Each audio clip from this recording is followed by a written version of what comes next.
Bismillahirrahmanirrahim. Assalamualaikum Ananda Solih-Solihah. Apa kabarnya hari ini? Semoga sehat dan tetap semangat ya. Ananda Solih dan Solihah, hari ini kita masih berada pada bab 2 mengenai pengukuran kecepatan dan debit. Sebelum memulai pelajaran, marilah kita berdoa terlebih dahulu. Pada materi sebelumnya, kita telah membahas mengenai pengukuran waktu, operasi hitung yang berkaitan dengan satuan waktu, lalu jarak dan kecepatan. Nah, sekarang kita akan bahas yang keempat, yaitu mengenai menyelesaikan masalah yang berkaitan dengan waktu, jarak, dan kecepatan.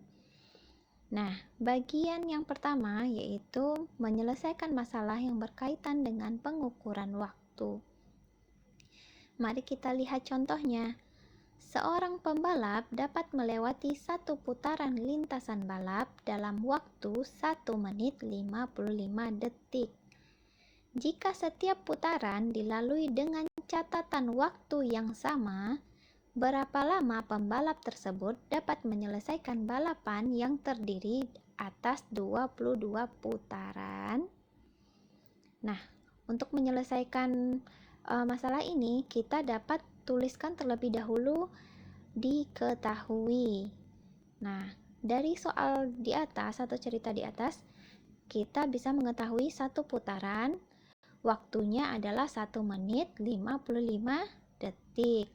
Setelah itu, yang ditanya adalah 22 putaran, berapa waktunya? Lalu kita jawab seperti ini. 22 putaran sama dengan 22 kita kali dengan 1 menit 55 detik. Ini karena menit dan detiknya tidak bisa disatukan, jadi tetap dipisah ya. Jadi kita kalikan 22 dikali 1 menit dulu, lalu ditambahkan dengan 22 dikali 55 detik. Setelah itu 22 kali 1 menit hasilnya 22 menit. 22 dikali 55 detik hasilnya 1210 detik. Nah, ini sudah bisa kita jumlahkan belum? Belum bisa, karena menit dan detik satuan waktunya belum sama. Ingat kembali pelajaran yang pertama ya. Pelajaran pertama, satuan waktunya untuk penjumlahan dan pengurangan harus sama. Nah, kita bisa merubah dengan dua cara ya. Bisa merubah ke menit atau bisa merubah ke detik. Kita coba cara yang pertama, merubahnya ke menit. Jadi 1210 detik ini kita rubah ke menit. 1210 kita bagi 60. Dapat hasilnya 20 menit 10 detik. Barulah kita jumlahkan 22 menit ditambah dengan 20 menit 10 detik. Yang kita jumlahkan hanya menit dan menit. 22 ditambah 20 menit sama dengan 40 menit 10 detik. Jadi detiknya tetap. Atau kita bisa merubah menitnya ke detik. Jadi 22 menit ini kita rubah ke detik. 22 menit kita kali 60. Kenapa dikali 60? Karena 1 menitnya sama dengan 60 detik. Jadi 22 dikali 60 yaitu 1320 detik. Barulah kita jumlahkan dengan 1210 detik. Karena detik sudah sama detik ya. Jadi dapat hasilnya 2530 detik atau sama dengan 42 menit 10 detik. Jadi ini bisa dengan dua cara. Dapat dipahami ya? Nah, bagian yang kedua yaitu menyelesaikan masalah yang berkaitan dengan jarak dan kecepatan. Nah, mari kita lihat contohnya ya. Pak Anwar mengendarai mobil dari Jakarta ke Bandung selama 3 jam. Jarak yang ditempuh selama perjalanan adalah 123 km. Berapakah kecepatan rata-rata mobil yang dikendarai Pak Anwar? Nah, sama seperti yang tadi ya, kita tuliskan dulu diketahuinya. Yang kita ketahui dari cerita di atas, yaitu waktu yang dibutuhkan dari Jakarta ke Bandung adalah 3 jam. Jadi waktu bisa kita lambangkan dengan huruf W. Kemudian jarak perjalanan dari Jakarta ke Bandung itu yaitu 123 km. Jarak kita bisa lambangkan dengan huruf J. Yang ditanya adalah kecepatan. Berapakah kecepatannya? Nah, untuk menjawabnya, kita gunakan rumus yang telah kita pelajari pada pelajaran sebelumnya. Untuk mencari kecepatan, kita gunakan rumus kecepatan sama dengan jarak per waktu. Nah, kita sudah tahu ya rumusnya ini. Barulah kita masukkan angkanya. Jarak angkanya 123 km. Waktunya 3 jam. 123 km per 3 jam. Maka dapat hasilnya 41 km per jam. Ini gampang ya. Nah, ini contoh yang kedua. Edo mengendarai sepeda motor dengan kecepatan rata-rata 43 km per jam. Ia mulai berkendara pada pukul 9:45 dan tiba pada pukul 12 tepat. Jika di tengah perjalanan Edo beristirahat 15 menit, berapa kilometer jarak yang ditempuh Edo? Nah, kita tulis dulu yang diketahui. Kita ketahui adalah kecepatannya. Kecepatan sama dengan 43 km per jam. Kemudian waktunya yang disebutkan pada cerita mulai atau pergi pada pukul 9:45 dan tiba pada pukul 12 tepat. Nah, kita harus cari ada berapa jam ini ya. Jadi bisa kita selesaikan seperti ini. 12 tepat kita kurang dengan 9:45. Lalu kita kurangkan dengan 15 menit. Kenapa 15 menitnya juga kita kurangkan? Karena itu bukan waktu tempuhnya, karena beristirahat aja nggak dihitung ya. Jadi dapatlah hasilnya 2 jam. Kemudian yang ditanya adalah jarak yang ditempuhnya berapa. Nah, barulah kita jawab. Kita gunakan rumus yang telah kita pelajari. Untuk mencari jarak, rumusnya adalah J sama dengan kecepatan dikali waktu. Nah, baru kita masukkan angkanya. 43 km per jam kita kali dengan 2 jam. Dapat hasilnya 86 km. Jika pada sebelumnya kita membahas pengukuran waktu, nah kali ini kita belajar pengukuran debit. Ini bagian yang kelima. Pengukuran debit ini berhubungan dengan volume dan waktu. Yang pertama kita lihat hubungan antar satuan volume. Mari kita lihat tangga satuannya ya. Ini tangga satuannya sama seperti tangga satuan panjang atau jarak. Susunannya juga sama dari kilometer sampai ke milimeter. Nah, bedanya hanya ada angka 3 di ujungnya. Jadi itu disebut dengan kubik. Kilometer kubik, hektometer kubik, dekameter kubik, dan seterusnya. Karena dia ada angka 3, itu sama artinya dengan kilometer dikali kilometer dikali kilometer. Jadi kilometernya ada 3. Karena ada angka 3, maka setiap turun tangga dia dikali dengan 1000. Tiap turun tangga 1 kali 1000, tiap turun tangga 1 kali 1000.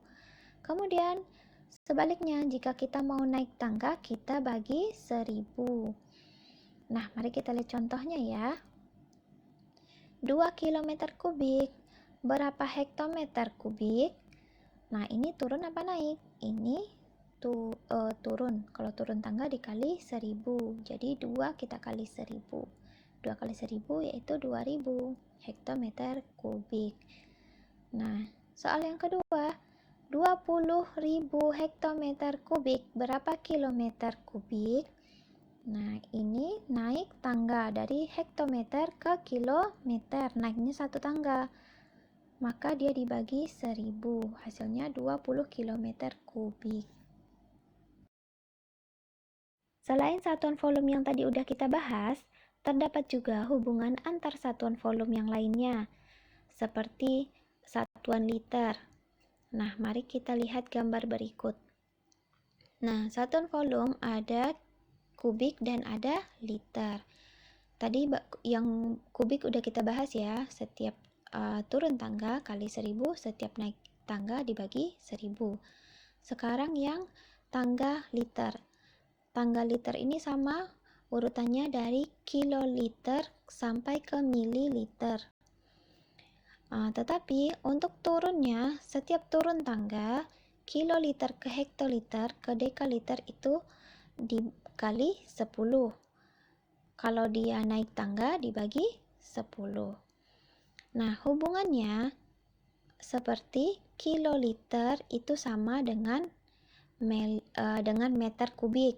Itu nilainya sama. Liter sama dengan desimeter kubik. Kemudian mililiter sama dengan sentimeter kubik atau cc. Nah, untuk lebih mudahnya mari kita lihat contohnya ya.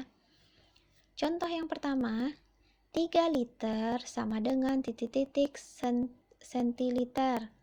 Jadi kita lagi berada di liter. Kita mau ke sentiliter. Jadi kita turun tangga 2 kali. Kali 10 sebanyak 2 kali. 3 kali 10 kali 10 sama dengan 300 sentiliter. Kemudian soal yang kedua, 400 mililiter sama dengan titik-titik liter. Kita lagi ada di mililiter. Mau ke liter berarti kita harus naik tangga. Naik tangga dibagi 10. Kita berapa kali naik tangganya? Ke sentiliter 1 kali, desiliter 2 kali, ke liter 3 kali. Jadi 400 dibagi 10 dibagi 10 dibagi 10. Jadi bagi 10-nya sebanyak 3 kali ya. Maka dapat hasilnya 0,4 liter. Atau kita juga bisa gunakan tangga yang kubik. Nah, tadi kita ada di mililiter ya. Mililiter itu sama dengan sentimeter kubik. Jadi kita lagi berdiri di sentimeter kubik. Sekarang kita mau ke liter. Liter itu sama dengan desimeter kubik. Jadi kita naiknya cuma satu tangga, sentimeter kubik ke desimeter kubik. Dibagi 1000. Jadi 400 dibagi 1000 hasilnya 0,4 liter. Sama ya. Jadi bisa gunakan dua tangga. Bisa pakai kubik, bisa pakai liter. Oke, contoh yang ketiga yaitu 3 liter sama dengan titik-titik cc. Nah, kita lihat lagi persamaannya tadi ya. Liter itu sama dengan desimeter kubik. Kemudian cc sama dengan mililiter kubik atau sentimeter kubik. Jadi cc itu ada dua persamaan, mililiter kubik dan sentimeter kubik. Jadi kita bisa mengerjakannya dengan dua cara, gunakan tangga liter dan gunakan tangga kubik. Sekarang coba kita gunakan tangga kubik duluan. Jadi 3 cm kubik, jadi kan 3 liter itu sama dengan 3 desimeter kubik ya. Liter sama dengan desimeter kubik. Jadi sekarang kita mau ke sentimeter kubik. Desimeter kubik ke sentimeter kubik kita kali 1000. Jadi 3 desimeter kubik dikali 1000 sama dengan 3000 cm kubik. Cm kubik itu sama dengan cc. Oke, yang kedua kita bisa gunakan tangga yang liter. 3 liter kita kali 10 sebanyak 3 kali. Kenapa? Karena cc itu tadi sama dengan mililiter atau sentimeter kubik. Jadi kita gunakan tangga yang liter ya. 3 dikali 10 dikali 10 dikali 10. Hasilnya 300 mililiter atau cc. Nah, alhamdulillah untuk pertemuan kali ini kita cukupkan sampai di sini. Semoga penjelasan kali ini dapat dipahami ya, solid dan solihah. Jika kurang paham, bisa bertanya ke OLES masing-masing. Alhamdulillah, pelajaran kita hari ini sudah selesai ya solih-solihah. Jangan lupa sholat duha, zikir pagi, dan kumpulkan tugasnya tepat waktu. Sampai bertemu lagi di pelajaran selanjutnya solih-solihah. Jazakumullah khairan. Barakallahu fikum. Assalamualaikum warahmatullahi wabarakatuh.